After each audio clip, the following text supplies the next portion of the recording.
Saya tidak akan pernah melupakan cara dia mengatakannya. Tenang, terlatih, seolah dia sudah berlatih di depan cermin jauh, sebelum dia menghadapiku.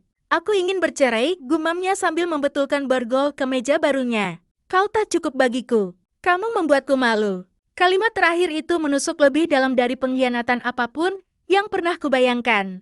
Mempermalukannya, saya adalah wanita yang bekerja shift ganda, sehingga dia bisa belajar tanpa perlu khawatir tentang sewa. Wanita yang menjual gelang emas ibunya untuk membayar biaya ujiannya. Emas yang telah aku janjikan kepada diriku sendiri akan kuwariskan kepada putriku suatu hari nanti. Namun, saya tidak memperlihatkan kemarahan itu. Tak bergetar sedikit pun. Tak setetes air mata pun. Saya hanya mengangguk sekali. Lambat dan terkendali. Dia salah mengartikannya sebagai kelemahan. Dia tidak tahu bahwa saat itulah balas dendamku benar-benar dimulai. Saya bertemu dengannya saat dia masih seorang pemimpi dengan sepatu murah dan layar ponsel retak. Kami biasa duduk di atap asrama sambil makan biskuit seharga 10 rupiah, membicarakan masa depan dengan arogansi orang-orang yang belum hancur. Dia mengatakan kepada saya bahwa dia ingin menjadi seorang pengacara, seseorang yang penting. Saya katakan padanya, saya menginginkan rumah yang terasa aman.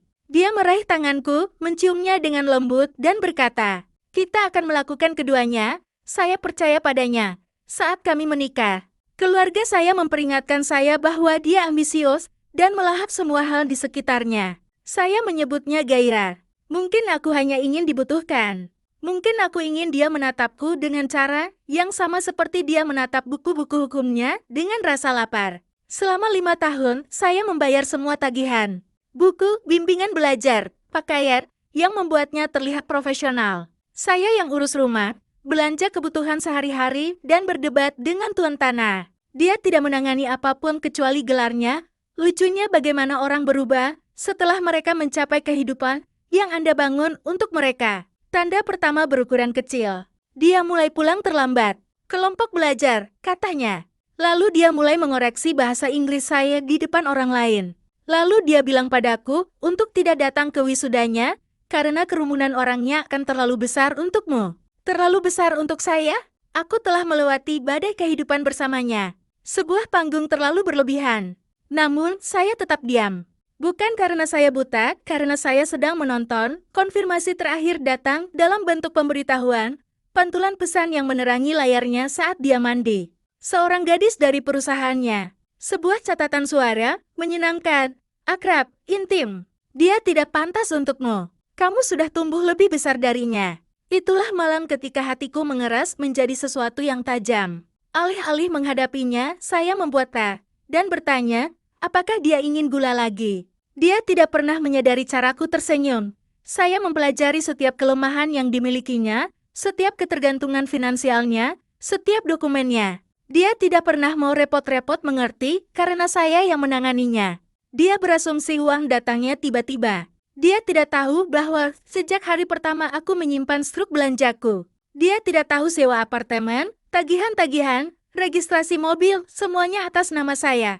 Dia tidak tahu saya punya akses ke email yang dia gunakan untuk melamar pekerjaan. Dan dia tidak tahu firma yang mempekerjakannya memiliki kebijakan ketat melarang pergaulan bebas. Satu pelanggaran saja bisa berakibat pemecatan.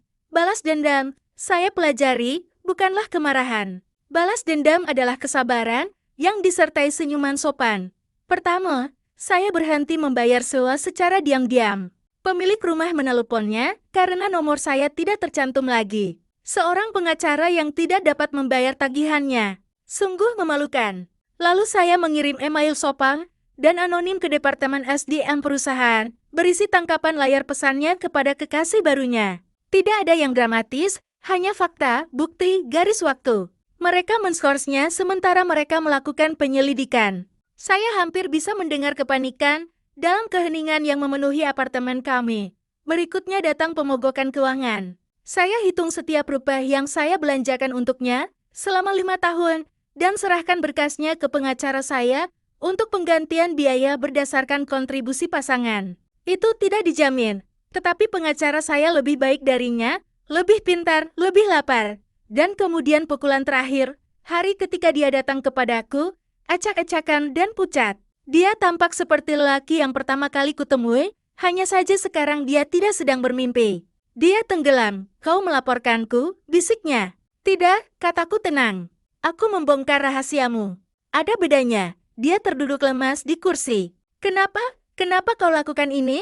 Aku mencondongkan tubuh ke depan, suaraku tenang. Karena selama 5 tahun, aku membangunmu dan kau pikir kau bisa pergi begitu saja tanpa konsekuensi. Kamu pikir aku tidak cukup baik? Kamu benar. Aku tidak cukup pantas untuk menjadi dirimu. Tapi aku lebih dari cukup untuk menghancurkan ilusi yang kau bangun di sekelilingmu. Mulutnya terbuka, lalu tertutup seperti ikan yang megap-megap mencari udara. Aku melihatnya tercekik oleh kebenaran. Perceraiannya pun terlaksana. Saya menerima penggantian biaya. Dia kehilangan pekerjaannya. Kekasihnya memblokirnya untuk menyelamatkan karirnya sendiri. Orang-orang menyebutnya balas dendam. Tetapi bagiku itu adalah pemulihan. Mengembalikan dunia ke dalam keseimbangan. Dia pernah mengatakan bahwa aku membuatnya malu. Sekarang, setiap kali namanya dibisikkan di kalangan hukum, selalu dibumbui dengan kehati-hatian, skandal, rasa kasihan. Dan bagi saya akhirnya merasa cukup. Lebih dari cukup. Saya merasa bebas.